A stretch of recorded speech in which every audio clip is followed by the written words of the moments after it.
పిల్లలి సంపద, పిల్లల కోసం మనం అందరం కూడా కృషి.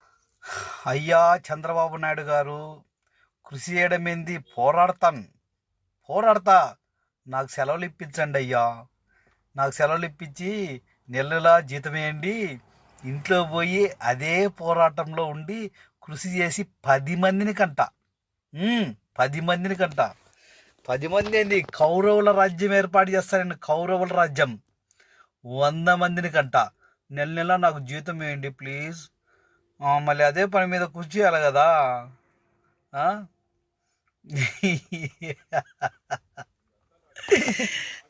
పిల్లల సంపద, కౌరవ వంశం తయారు చేస్తా నేను. కౌరవ వంశం తయారు చేస్తా. డబ్బులు నెల జీతం వేయండి, 30-40 వేలు వేయండి నెల. కౌరవ వంశం తయారు చేస్తా.